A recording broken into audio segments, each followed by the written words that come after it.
Muito bom dia, boa tarde, boa noite. Seja bem-vindo a mais um do nosso podcast. Estamos aqui com o professor Tavares, presidente Olá. e fundador do Instituto TCC Assiste, para falarmos um pouquinho sobre o treinamento cognitivo, esse novo trabalho que está desenvolvendo o Atleta 360. Professor, pode começar se apresentando um pouquinho, falando um pouquinho do projeto para a gente? Bom, Atleta 360 é uma concepção que nós aqui no Instituto, junto com os colegas psicólogos e os nossos queridos assistentes e estagiários, bolamos uma maneira um pouco mais abrangente de lidar com o desenvolvimento de habilidades sociais e de resolução de problemas para que o atleta possa dar o seu máximo desempenho nas diversas categorias. Começando aí com a categoria sub-15, que envolve atletas de 14, 15 anos, o sub-17, que vai até os 17 anos, e o sub-20. Além, é claro, de profissionais interessados em desenvolver dois aspectos importantes, que além da técnica, além do corpo, né, do treinamento físico, a gente pensa também na regulação emocional e na maneira como a mente elabora estratégias para a resolução de como dar um drible, de como decidir se passa a bola ou se segue com ela, regulando aí autoconceito, autoestima e as dimensões de inteligência que a gente entende em psicologia que é diversificada em categorias.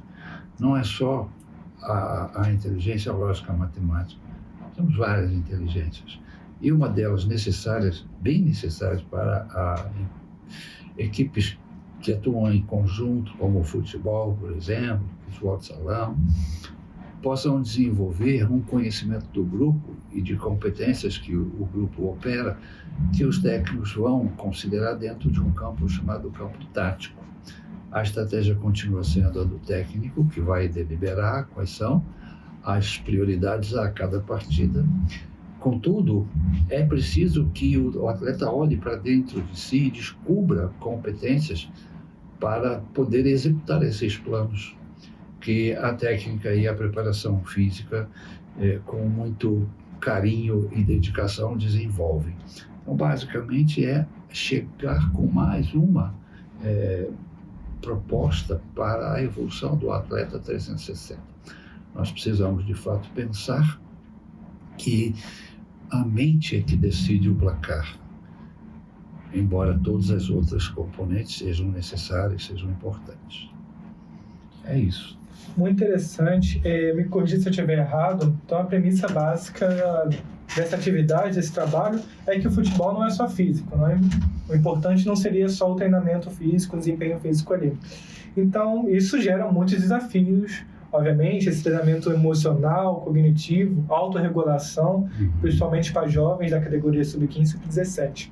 Como é que o Atleta 360 entra nessa história? Como é que ele pode atingir esses atletas? Você pode imaginar as pressões que o atleta passa, não só individualmente, como em equipe.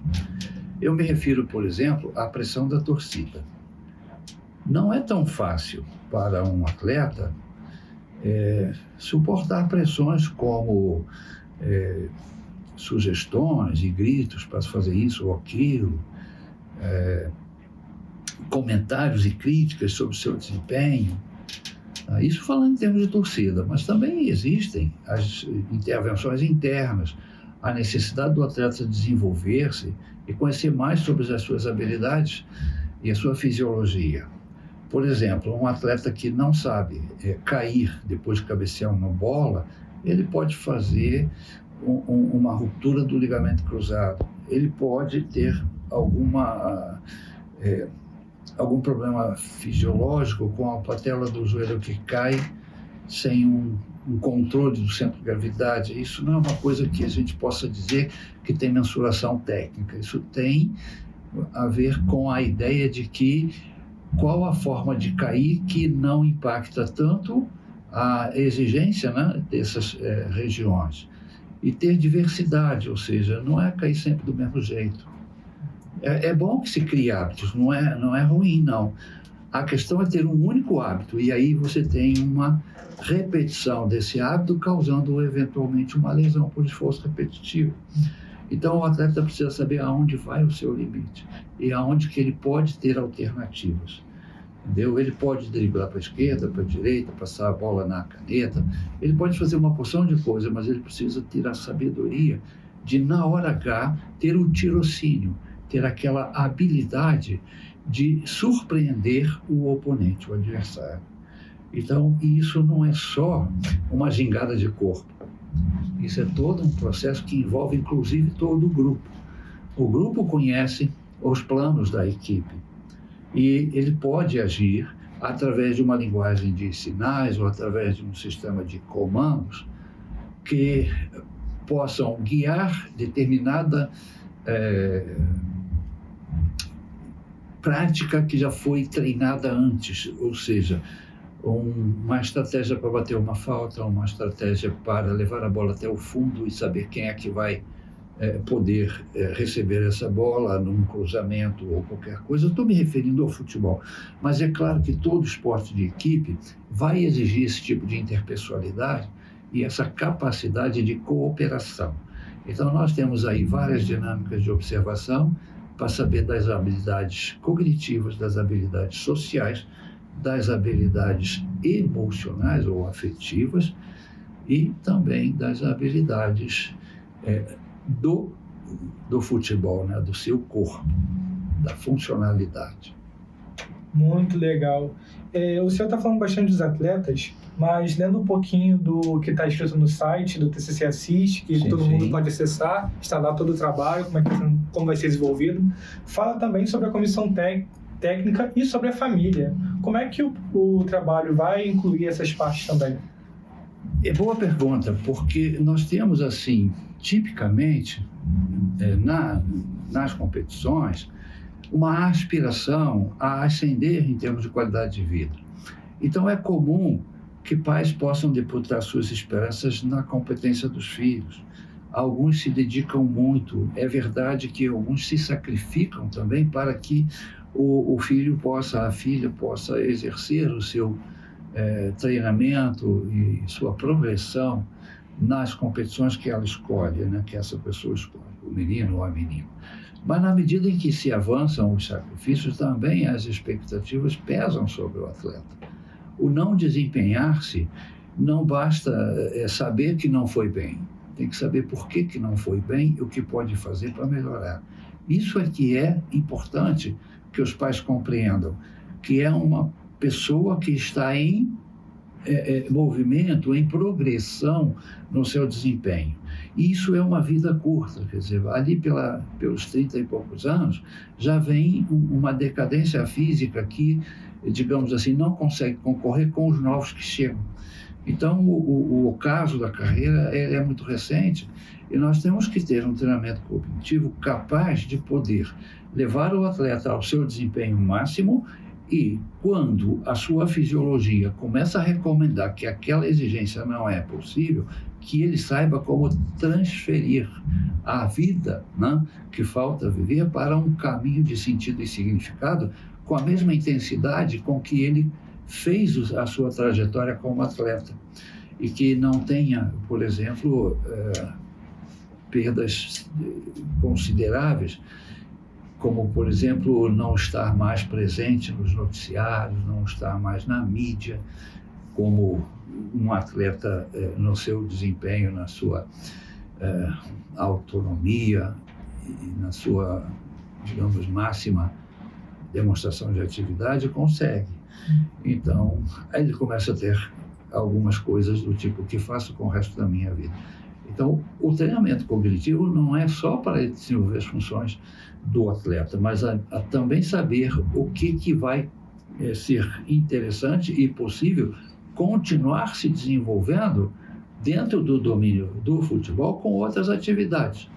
Por exemplo, a atividade de empreender, a atividade de se tornar um técnico de futebol ou de basquete, o que ele estiver competindo, ou ainda se tornar um empresário do esporte, fazendo cursos se especializando e, quem sabe, até cooperando nessa programação que pretende ser humana. Não pode ser uma coisa que você fique medindo com réguas e quem passa, passa, quem não passa, então sai. Isso é primário, chega a ser medíocre pensar assim, porque um atleta ele só vai se desempenhar quando ele se descobrir. Alguns se descobrem muito cedo, outros demoram um pouco mais.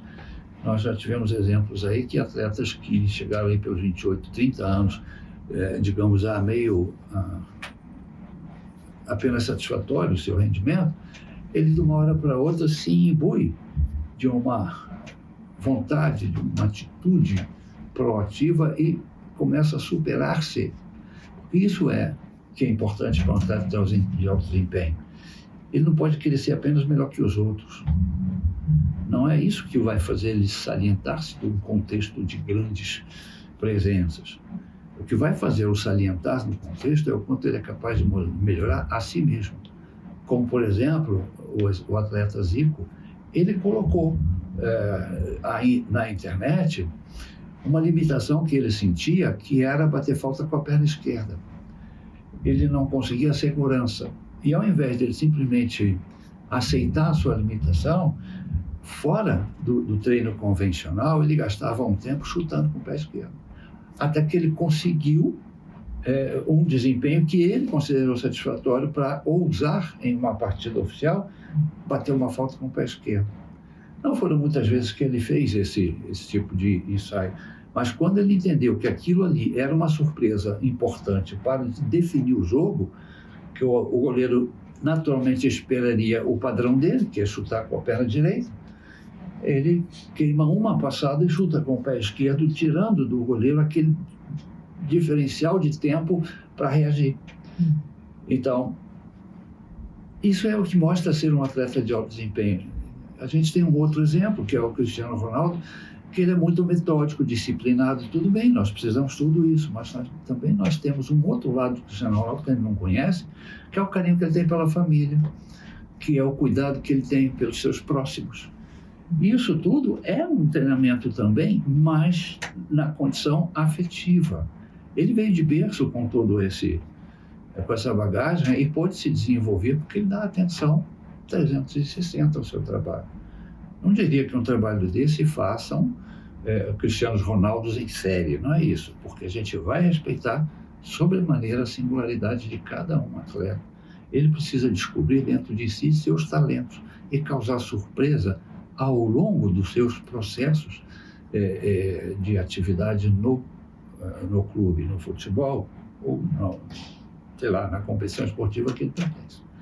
Eu acho que é importante a gente entender esse aspecto, que nós não precisamos apenas da parte técnica e da parte física. A gente precisa que a mente seja saudável para poder operacionalizar todas essas capacidades que um atleta de alto desempenho possui.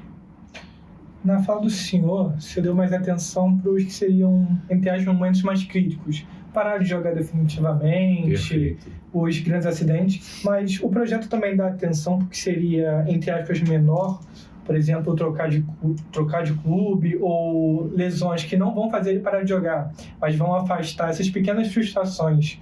E também como é que isso seria adaptado para a idade, porque sub-15, sub-17, sub-20 são idades bem variadas. É verdade. Então vamos dizer por partes aqui o seguinte: nós temos que respeitar o processo neurobiológico no desenvolvimento cerebral. Até os 17 anos, nós temos uma estrutura cerebral, não é só mental, cerebral em crescimento. Conexões estão sendo feitas. Não se pode esperar de um atleta com 15, 17 anos, na média, que ele seja muito esperto no sentido de hábil em desenvolver-se no futebol. Raros são aqueles que antecedem essa maturação. Essa inteligência abstrata, ela começa a aparecer aos 13 para 14 anos e ela vai até os 17 em desenvolvimento. Isso quer dizer que, a partir dos 17, a gente tem uma estrutura neurobiológica tipicamente já fechada. Você pode contar com o que tem. Então, nesses aspectos, a pessoa trocar de clube, a pessoa ter que fazer um novo contrato, etc., isso vai muito de vários fatores, é sempre multifatorial. Mas você pode observar que um atleta sub-15, que vai morar num CT, ele tem uma dificuldade relacional, ele está afastado dos seus familiares. Aquela ilha de segurança que a família oferece, minimamente, que é o acolhimento da pessoa, precisa ser encontrada uma maneira alternativa na vivência dessas pessoas em regime de afastamento do núcleo familiar. Isso modifica muito, as pessoas se sentem, digamos, mais pressionadas. A presença familiar, mesmo que à distância, ela é fundamental. A pessoa que está se desenvolvendo, ela precisa acreditar, ela precisa ter em mente que não é só se desenvolver como atleta e como passe de milagre a gente vai desenvolver-se de tal forma que vamos ter uma ascendência financeira, por exemplo. Isso não é uma coisa tão simples assim. O que nós precisamos entender é que o atleta precisa de suporte para que ele possa amadurecer a sua estrutura intelectual, ou seja, as suas funções mentais, para que ele possa bem operar toda a complexidade que é uma competição. Não é possível, né, a um atleta fazer isso sozinho. Tem que ter uma assinatura de comportamento que seja estimulada pelo clube, compreendida pelas famílias e, é claro, a resposta à torcida e a si mesmo como algo que possa se chamar de sucesso. Então, nessas diferenças de idade e nessas outras singularidades, né, quando isso acontece, existe a possibilidade de um atendimento individual eventual para aquela circunstância. Então, ele pode solicitar, por exemplo, de uma equipe do psicólogo do clube que tenha esse suporte, que ajude a ele a tomar decisões que são críticas para a sua vida. Então, ele vai ser auxiliado a olhar todos os fatores, elaborar uma compreensão e, uma vez esclarecido no nível suficiente, a família e ele, se menor, vão tomar as decisões de uma forma mais segura. Então, a psicologia pode ajudar nesse processo também. Naqueles momentos mais críticos, mais difíceis, o trabalho cognitivo-comportamental ele é extremamente útil e necessário. E isso a gente pode prover, pode ajudar as pessoas a tomar decisões em momentos críticos. Já caminhando para o finalzinho, a gente conversou aqui bastante sobre a parte mais teórica.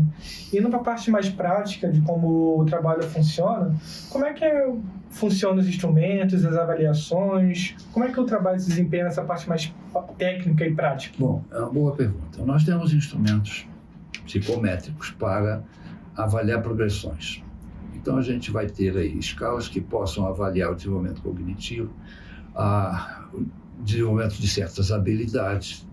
Nós podemos, através de autorrelatos, compreender e perceber como que a pessoa do atleta está reagindo ao programa, quanto que ela melhora, quanto que em determinados momentos não rende, porque nós precisamos ter a consciência de que nós não temos todos os atletas iguais em suas competências e seus desempenhos.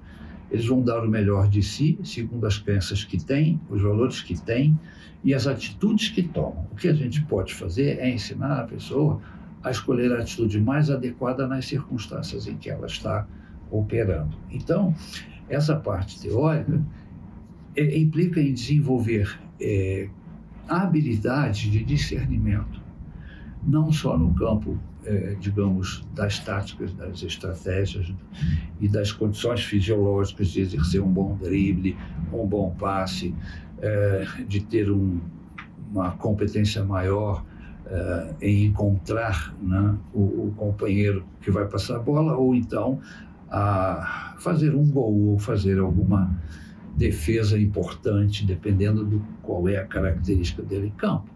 Isso vai muito daquelas habilidades específicas, mas todos esses atletas têm que desenvolver hábitos de pensar rápido, que nós chamamos de tirocínio. Mas não é pensar rápido para fazer qualquer coisa, é saber que há uma melhor coisa a fazer, dada a circunstância. E com essa formação dos hábitos, ele se coloca de um desempenho bem melhor. O que nós podemos fazer em termos teóricos é mostrar que existem várias maneiras de resolver problemas, treinar essas maneiras de resolver problemas e ter muita escuta do que os alunos demandam, porque é um trabalho, como eu disse, que tem uma base que é comum, mas tem aquela prática que é individual e que, através do nosso esquema de acompanhamento e treinamento cognitivo, a gente tem como atender. Então, haverá momento em que o atleta estará lidando diretamente e individualmente com um dos nossos terapeutas, e vai ter aquele momento em que nós vamos sentar em grupo e, por exemplo, se for para um clube específico, trabalharmos a partida anterior e descobrirmos, se for um revés, não é só aceitar a derrota, é descobrir aquilo que permitiu ser derrotado para aprender como não deixar que isso aconteça novamente. Então, se perde o jogo, não se perde a lição. E acho que essa é uma obrigação de todo atleta de grande competência, ele deve a si mesmo. O próprio jogo é uma realidade que se impõe sobre o atleta. Às vezes pode ser que as táticas e as estratégias de jogo não possam funcionar bem, porque o técnico do outro lado foi mais hábil. Mas ele ensina aonde está a nossa falha. E aprendemos sobre as falhas, o que acontece? Nos tornamos melhores defensores. Mas isso implica que a pessoa tenha que ter dedicação, compromisso, disciplina, não no sentido mecânico, mas no sentido natural do que isso representa. Eu quero, eu posso, eu vou, a minha mente vai ser trabalhada para que eu seja um atleta melhor a cada dia, melhor do que eu fui, para que eu possa olhar para o passado de uma forma plena, tranquila, e olhar para o futuro também com essa natural capacidade competitiva. As coisas podem estar sob controle, nem tudo acontece explodindo, feito pipoca na vida da gente. É a escolha de cada um.